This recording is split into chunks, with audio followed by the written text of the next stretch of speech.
Feni stable bleaching পাউডারের সৌজন্যে কোরবানির হাটের খবর।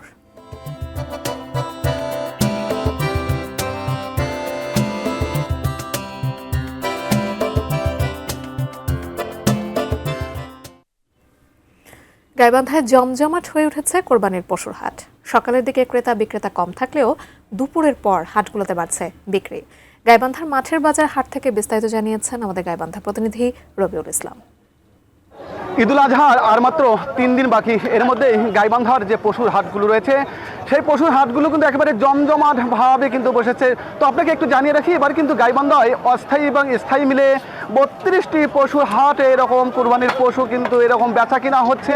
তো আমি কিন্তু দেখেছি যে যদিও সকালের দিকে একটু বেচা বিক্রি কম, কিন্তু বেলা যতই বাড়ছে ততই কিন্তু এরকম পশুর সংখ্যা কিন্তু বাড়ছে এবং ক্রেতা বিক্রেতার সংখ্যাও কিন্তু বাড়ছে। তো এবছর কিন্তু গাইবান্ধায় আমি কিন্তু প্রাণী সম্পদ অফিসে কথা বলেছি, এবছর কিন্তু গাইবান্ধায় 1,76,975টি পশু এরকম প্রস্তুত করা হয়েছে কুরবানির জন্য।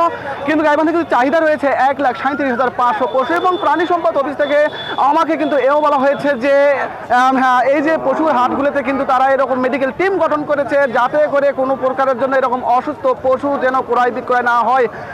এবং এই হাটগুলোতে কিন্তু এরকম জাল টাকা শনাক্তনের জন্য এরকম মেশিন বসানো হয়েছে।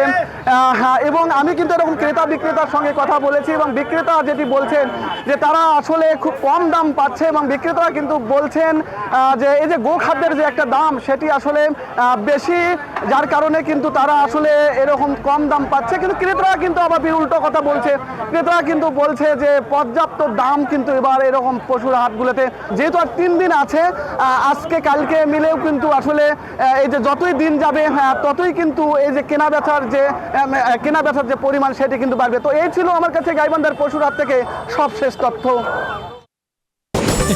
ফিনিশ আপনার ঘরবাড়ি ও আঙ্গিনা সকল কীট পতঙ্গ ধ্বংস করে।